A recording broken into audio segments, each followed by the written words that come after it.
Civil Services. In this video lecture, we will discuss your test 4 of Indian polity. Question number 1 is power of issuing habeas corpus. Power of issuing habeas corpus lies with habeas corpus writ है, बोला है ये कौन issue कर सकता है.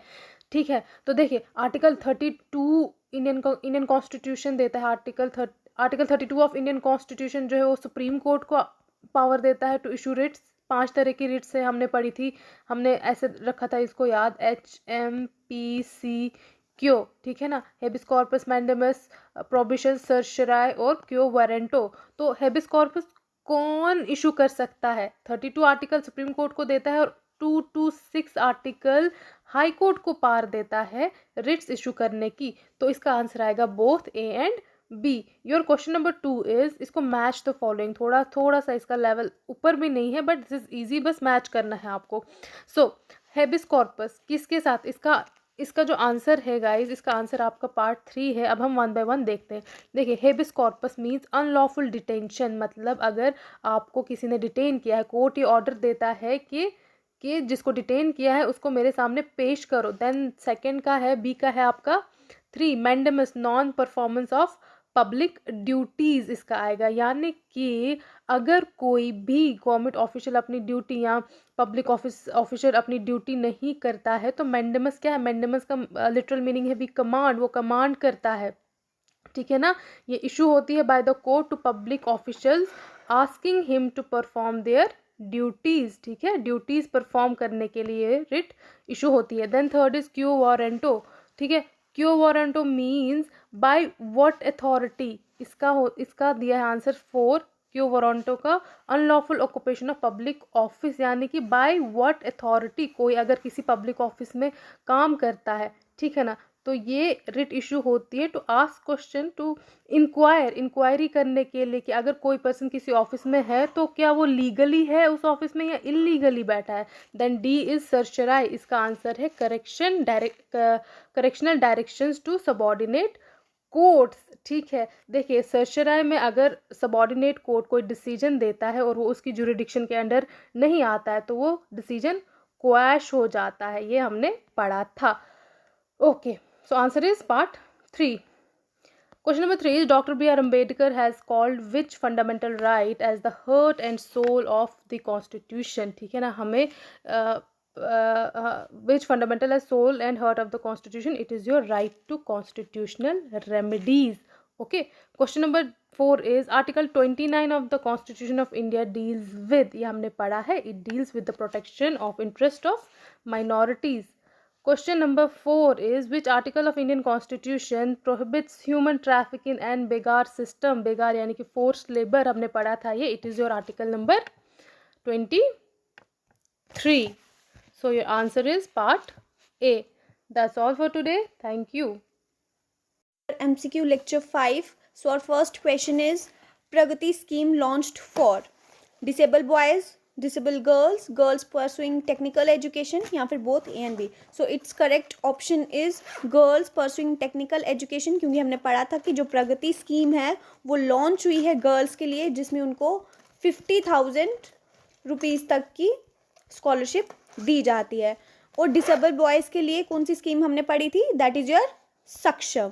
ठीक है, इसमें भी 50,000 की जो स्कॉलरशिप है वो दी जाएगी the boys who are pursuing technical education. ठीक है, इसके बाद आपका सेकंड क्वेश्चन है युवा योजना इज ये कौन सी स्कीम है? फर्स्ट ऑप्शन है आपका central sponsor scheme, central sector scheme, both A and B, या फिर नन ऑफ द अबव.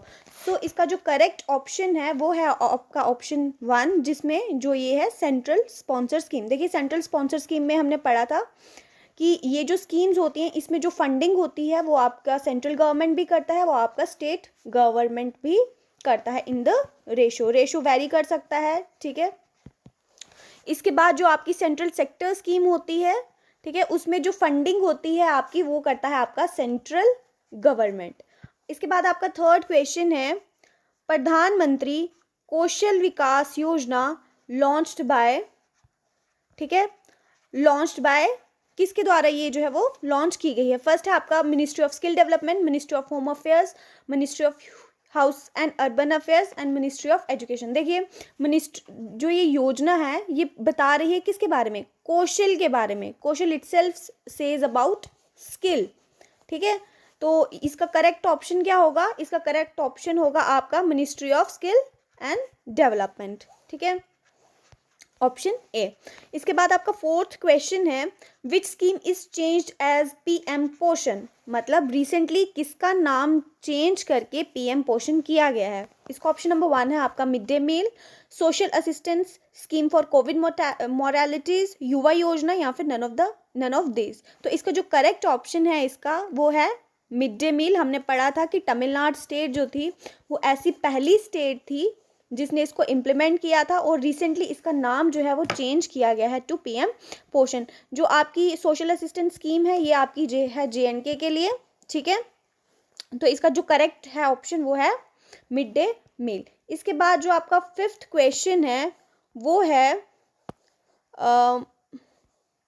आपका फिफ्थ क्वेश्चन है special assistance scheme for COVID moralities launched in the year, किस ईयर में जो है इसको लॉन्च किया गया है, 2021, 2020, 2019, 2022। देखिए जो कोविड का टाइम था वो 2019 का नहीं था, 2020 में कोविड आया है, तो ये जो स्कीम है वो है आपकी 2021 में, ठीक है, लॉन्च हुई है। इसमें असिस्टेंस दी जाती है, फाइनेंशियल असिस्टेंस जो है वो दी जा रही है, ठीक है, किस किस को, जो भी स्पाउस थे हमने पढ़ा था 1000 उनको मिल रहा है, स्कूल गोइंग जो चाइल्ड हैं उनको, इसके अलावा जो कॉलेज गोइंग चाइल्ड हैं उनको, साथ में साथ जो एल्डर पीपल हैं उसके जो जिनकी डेथ हुई है उनके घर पे, ठीक है, उनको ये फाइनेंशियल असिस्टेंस दी जा रही है। So this is all about your today's MCQ session. Thank you very much. Hello everyone, welcome back to the YouTube channel of JK civil services. So हमने जो JNK रीऑर्गेनाइजेशन एक्ट स्टार्ट किया था, तो जो हमने पढ़ा था अभी लास्ट लेक्चर, उसके बेसिस पे हम MCQs आपके लिए लेके आए हैं। तो आइए शुरू करते हैं वीडियो को। सो जो पहला क्वेश्चन है वो आपसे पूछ रहा है, JNK reorganization act came into force on. पूछ रहे हैं कि जो JNK रीऑर्गेनाइजेशन एक्ट है ये कब फोर्स में आई थी, इम्प्लीमेंट कब हुई थी, एनेक्ट कब हुई थी। तो कब हुई थी ये, part C is your right answer, 31 अक्टूबर 2019 को ये इम्प्लीमेंट हो गई थी, ठीक है। उसके बाद नेक्स्ट क्वेश्चन वो आपसे पूछ रहे हैं कि who has the authority to reorganize the state, किसके पास अथॉरिटी है स्टेट को रीऑर्गेनाइज करने की। तो ये मैंने आपको बताया था कि हमारे इंडिया की जो लॉ मेकिंग बॉडी है, लॉ मेकिंग बॉडी वो कौन है, पार्लियामेंट है। तो पार्लियामेंट के पास ही अथॉरिटी है हमारी स्टेट को रीऑर्गेनाइज करने की, ठीक है। So the right answer is part C, part C is your right answer, parliament, ठीक है। उसके बाद नेक्स्ट क्वेश्चन वो आपसे पूछ रहे हैं, What is the title of Part 1 of Indian Constitution? हमारे इंडियन कॉन्स्टिट्यूशन का जो पार्ट 1 है उसका टाइटल क्या है। तो उसका टाइटल क्या मैंने आपको बताया था, union and it's territory, right. So A part is your right answer, union and it's territory, right, ठीक है। उसके बाद मूविंग फॉरवर्ड, नेक्स्ट क्वेश्चन वो आपसे पूछ रहे हैं, the bill passed in Rajya Sabha on, जो बिल है राज्यसभा में कब पास्ड हुआ था, कब पास हुआ था बिल, 5 अगस्त 2019 को, right. So the part B is your right answer, 5 अगस्त 2019 को जो है बिल राज्यसभा में पास हुआ था, और 9 अगस्त को प्रेसिडेंट की असेंट मिल गई थी, ठीक है ना। उसके बाद next question and the last question वो आपसे पूछ रहे हैं, the bill passed in Lok Sabha, Rajya Sabha में बिल जो है वो 5 अगस्त 2019 में पास हुआ था। अब वो पूछ रहे हैं कि लोकसभा में जो बिल है वो कब पास हुआ था।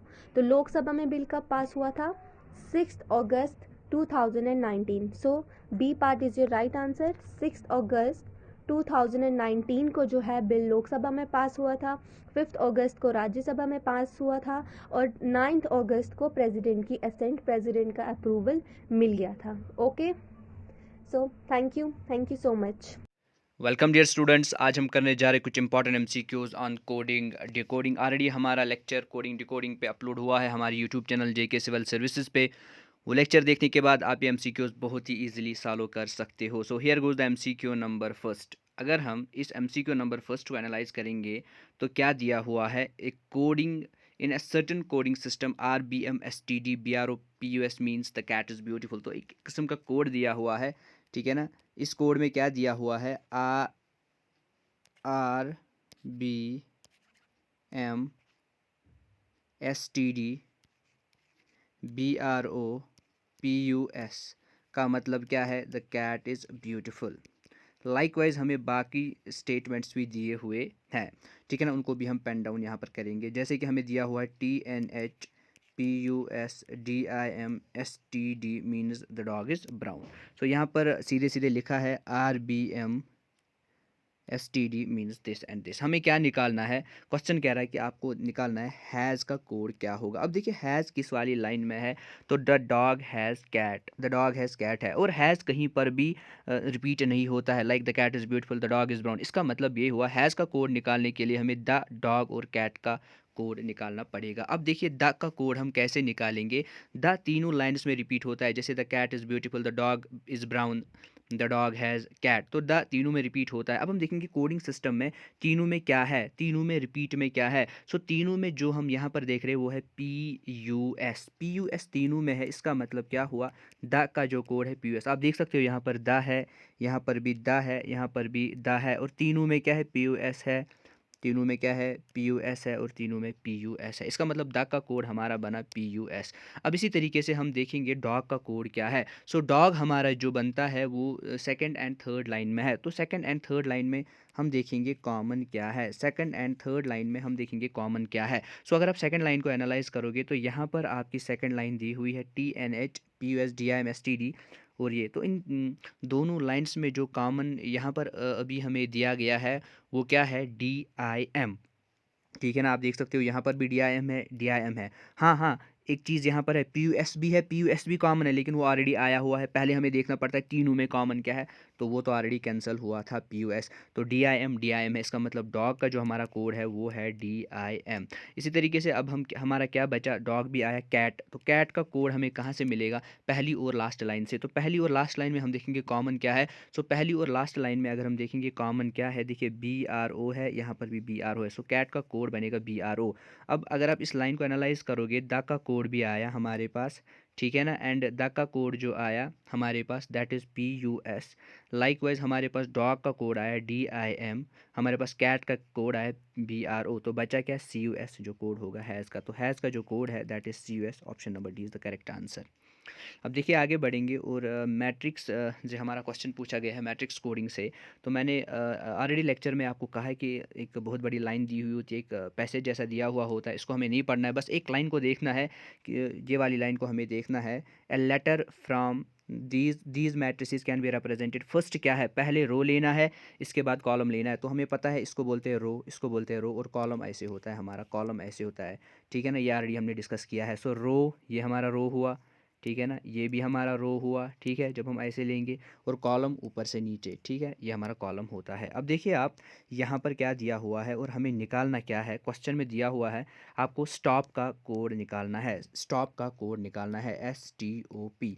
अब स्टॉप का कोड निकालने के लिए हमें क्या देखना है, यहाँ पर एस के पॉसिबल कोड्स हमें यहाँ पर देखने हैं। अब अगर हम देखेंगे एस के पॉसिबल कोड्स क्या होंगे, S इज़ इक्वल टू, और हमेशा याद रखना है ऑप्शंस में क्या दिया हुआ होता है। देखिए ये S के कोड्स है 10, 41, 22, 33, ये T के है, ये O के है, और ये P के है। मतलब की बात ये है कि S का 10, 41, 22, 33 ये हो सकता है, T 56, 68, 75। तो अब हमें ऑप्शंस के ज़रिए ही ये निकालना पड़ेगा। अब देखिए S के पॉसिबल कोड्स क्या है। अगर हम देखेंगे S हमारा यहाँ पर दिया हुआ है, सो पहले रो लेंगे, तो जब पहले हम रो लेंगे तो इसका मतलब हुआ 0, और इसके बाद कॉलम लेंगे, इसका मतलब क्या हुआ, इसका मतलब हुआ 3। लाइकवाइज यहाँ पर S दिया हुआ है, तो पहले लेंगे रो मतलब 1, इसके बाद लेंगे कॉलम मतलब 0, मतलब 0। लाइकवाइज हम देखेंगे यहाँ पर S का कोड, तो यहाँ पर 2 दिया हुआ है। लाइकवाइज इसके बाद कॉलम में देखेंगे दैट्स 2 दिया हुआ है। इसी तरीके से यहाँ पर S में देखेंगे तो 3 दिया हुआ है रो में, और कॉलम में 4 दिया हुआ है। और लास्ट में देखेंगे S में क्या दिया हुआ है, 4 दिया हुआ है, और 1 कॉलम में है, ठीक है ना, 4 एंड 1। अब देखिए ऑप्शंस की ओर देखेंगे, तो अगर हम देखेंगे 10 है यहाँ पर, तो ये ऑप्शन भी आ सकता है, 41 है तो ये ऑप्शन भी आ सकता है, 22 है तो ये ऑप्शन भी आ सकता है।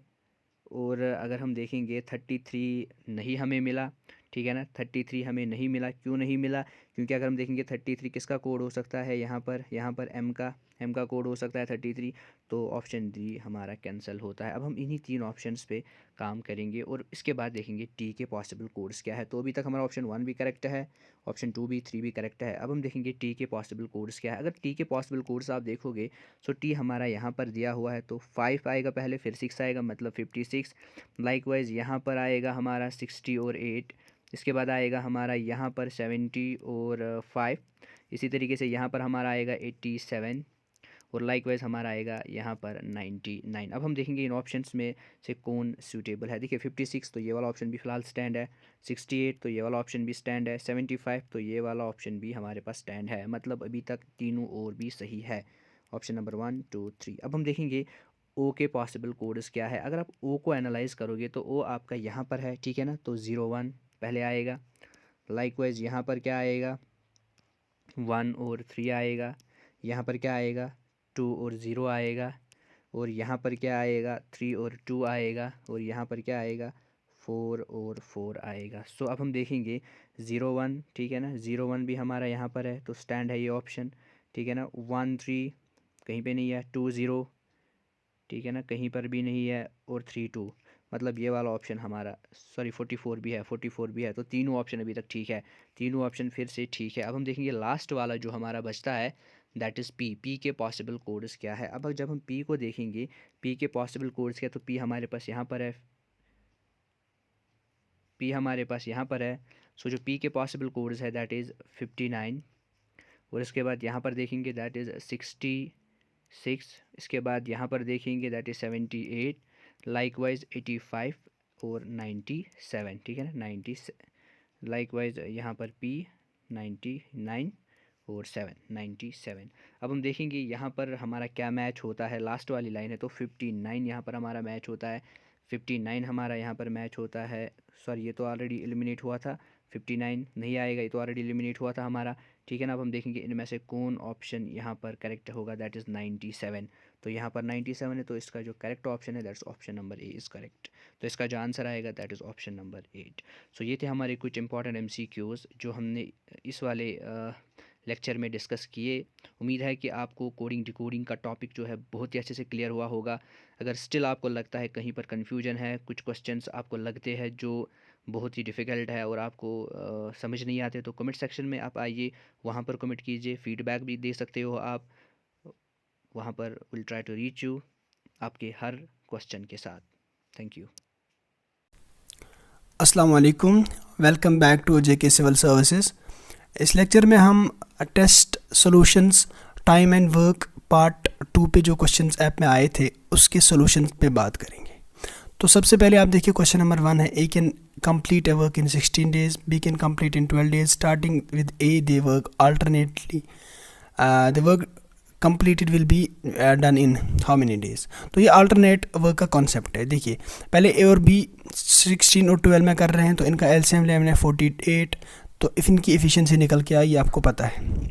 उसके बाद ए चूँकि एफिशिएंसी पर डे का वर्क बताता है हमें, तो एक दिन में ये 3 कर रहा है, बी कर रहा है एक दिन में 4 काम, दैट मीन्स 2 दिनों में टोटल 7 काम हो रहे हैं। सो दैट मीन्स 2 दिनों में अगर 7 काम हो रहे हैं तो टोटल काम कितना है 48। अब हमें ये 7 को क्या मल्टीप्लाई करें ताकि 48 आए, तो हम अगर 7 7 ज़ार करेंगे तो 49 आ जाएगा। इसका मतलब हम एक कम, दैट मीन्स 7 to 6 करेंगे तो 42, मतलब 42 काम हो चुका है। कितने दिनों में, यहाँ पर 2 दिनों में 7 हो रहा था तो इसको भी यहाँ से multiply by 6, that means 12 days में हो जाएगा, ठीक है। इसका हमने पूरा डिस्क्रिप्शन जो है हमें समझा है मैंने वीडियो में। तो खैर इस वक्त सोल्यूशन एनालिसिस। अब उसके बाद एक और दिन के बाद क्या होगा, अब ये स्टार्ट करेगा ए की एफिशिएंसी 3 है, मतलब 3 काम और हो जाएंगे तो 45। अब रहे बाकी 3 काम। अब क्यों करने बी आएगा काम कर रहे हैं तो ये 4 कर सकता है दिन में, तो 4 तो ज़्यादा हो जाएंगे, हमें 3 ही चाहिए। तो दैट मीन्स अब यहाँ पर मैंने समझा है बी कर रहा है 4 काम एक दिन में, दैट मीन्स एक काम करेगा 1/4 दिन के चौथे हिस्से में। तो फिर 3 काम कितने टाइम में करेगा, 3 से मल्टीप्लाई करके यूनिटरी मेथड 3/4। तो आंसर है ये 13 दिन प्लस 3/4, इसको लिखते हैं इस तरह से 13 3/4। चलिए test solution 2। A can do a piece of work in 12 days, B can do this work in 16 days. A started the work alone. After how many days should B join so that work finished in 9 days? तो इस वक्त उधरी से यहाँ पर दिया गया है कि 9 दिन में काम ख़त्म होना चाहिए। तो दैट मीन्स अब हमें पहले ये जनरल एनालिसिस किया, हमें 48 टोटल वर्क लिया, तो उसके हिसाब से हमारी एफिशिएंसीज ये निकल के आई। अब यहाँ पे एक चीज़ है कि 9A जो है वो बराबर 9 दिन के लिए काम कर रहे हैं, तो हमें पता है work is equal total work is equal to time into efficiency. अब यहाँ पर अलग अलग है, ये P की बात है, यहाँ पर Q की बात है। तो P तो 9 दिन बराबर दे रहा है, तो 4 × 9 लिखा मैंने, लेकिन प्लस 3 मतलब इसकी एफिशिएंसी B की, सॉरी P नहीं A, तो 3 × 9 - x मतलब -x मैंने किया वो दिन जो ये लेट आया था, ठीक, जो दिन इसने 9 दिनों में नहीं दिए। सो ये आप सॉल्व करो तो आपको 5 डेज आ जाएगा, ठीक है। और अगर आप इन शॉर्ट ये सॉल्व करना चाहते हो तो डायरेक्टली कर सकते थे, क्योंकि 48 टोटल वर्क है, तो ये 4A जो है 9 डेज के लिए बराबर काम कर रहे हैं, तो 9 × 4 = 36, मतलब दैट मीन्स 48, तो 36 काम खाली A कर रहा है, वहाँ बचा 12 काम B करेगा। B की एफिशिएंसी 3 है, दैट मीन्स डिवाइड बाई 3 हो जाएगा, 3 × 4 = 12, मतलब ये कितने दिन के लिए करेगा, 4 दिन के लिए काम करेगा।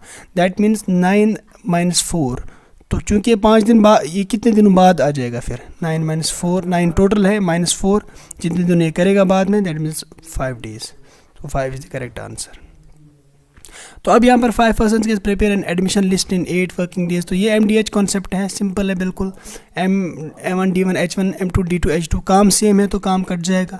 बाकी दूसरे में हमें घंटा पूछ रहा है, आवर पूछ रहा है, तो ये आप निकाल सकते हो। कितना आ जाएगा, 4 × 1 = 4, 4 × 2 = 8, 7 × 1 = 7, 5 × 2 = 10, तो 10 hours is the correct answer. और एज ट्वाइस एज, अच्छा ये तो बिल्कुल वही क्वेश्चन है जो JKSSB ने दिया था, उसी टाइप का क्वेश्चन है। यहाँ पर A की एफिशिएंसी है ट्वाइस B और A + B बताया गया है, ये कितने दिनों में काम कर रहे हैं, 14 दिनों में। तो वर्क मैंने सेट किया 28, इसके रेस्पेक्ट में एफिशिएंसी आ गई 2, तो 2 इक्वेशन निकल के आ गई, एक A + B = 2, दूसरा A + A/2 = 2। सो A निकला बराबर efficiency 4/3, total work 28/4, 28 total time is equal to 28 total work divide by efficiency, वो निकल के आ रहा है 21 डेज। अब फिर से 16 children and 24 man can complete a certain work. देखिए यहाँ पर हम चिल्ड्रन और मैन को कंपेयर कर रहे हैं, उसके लिए ये बताया गया है if each child takes twice the time by a man to finish the work, मतलब चिल्ड्रन डबल टाइम ले रहा है। चिल्ड्रन अगर डबल टाइम ले रहा है, हमें पता है कि efficiency is equal to work divide by time, that means efficiency and time are inversely proportional to each other. अगर ये टाइम 2 टाइम्स ले रहा है, दुगना ले रहा है बच्चा काम करने के लिए, तो इसकी एफिशिएंसी हाफ होगी। तो यही मैंने लिखा है 1 child is equal to man divided by 2। So आप वो पुट कर लो, आपको ये पता चलेगा कि ये कितने लोग हैं अगर बच्चों को कन्वर्ट कहाँ किया जाए, मैन में ही। सो ये 16 चिल्ड्रन की जगह आ जाएगा 16 मैन बाई 2, दैट मीन्स ये बन जाएगा 32 मैन। उसके बाद आप फिर से MDH का कॉन्सेप्ट लगाओ। अब यहाँ पर H है नहीं तो H नहीं है, H नहीं आएगा। वर्क सेम है तो M1 D1 M2 D2। पहले 32 थे जो कि हम निकल के आया, और काम 18 था जो कि यहाँ पे है, ठीक है। दूसरी बार 24 मैन है, 24 मैन है, डेज निकालने थे तो वो 24 डेज आ गई। Thank you, have a nice day.